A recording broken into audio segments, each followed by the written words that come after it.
আলিপুরদুয়ারে শুরু হলো সপ্তম আন্তর্জাতিক রাজবংশী চলচ্চিত্র উৎসব। রাজবংশী ভাষা, সংস্কৃতি ও ঐতিহ্য তুলে ধরতেই এই দুদিনের উৎসবের আয়োজন।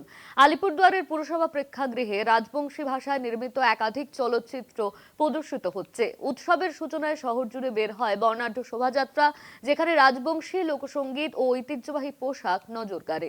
4টি চলচ্চিত্র প্রদর্শনের পাশাপাশি প্রকাশ পায় রাজবংশী সঙ্গীত। উৎসবে উপস্থিত ছিলেন বিভিন্ন জেলার বিশিষ্টজন ও সংস্কৃতি প্রেমীরা।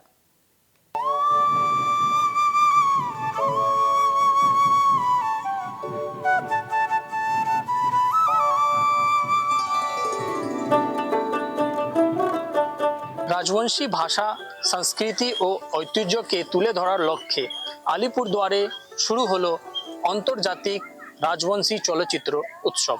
এক বিশেষ শোভাযাত্রার মধ্য দিয়ে উৎসবের শুভ সূচনা করা হয়।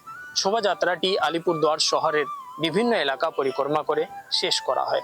দুদিনের এই উৎসবে মোট 4টি রাজবংশী ভাষায় চলচ্চিত্র প্রদর্শিত করা হচ্ছে। পাশাপাশি রাজবংশী ভাষায় এক সঙ্গীত প্রকাশন করা হচ্ছে, যা নিয়ে দর্শকদের মধ্যে ব্যাপক উৎসাহ লক্ষ্য করা যাচ্ছে।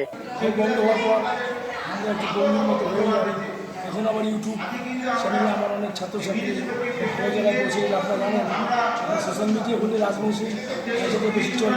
চলচ্চিত্র তো একটা বড় মাধ্যম চলচ্চিত্র তুলে ধরবার। এই চলচ্চিত্র যারা তৈরি করছেন তাদের উৎসাহিত করবার জন্য, তাদের পাশে দাঁড়ানোর একটা বার্তা দেওয়ার জন্য আমরা নানা প্রান্ত থেকে এসেছি। আমরা চাই রাজবংশী ভাষায় আরও চলচ্চিত্র তৈরি হোক এবং আরও উন্নত মানের চলচ্চিত্র তৈরি হোক।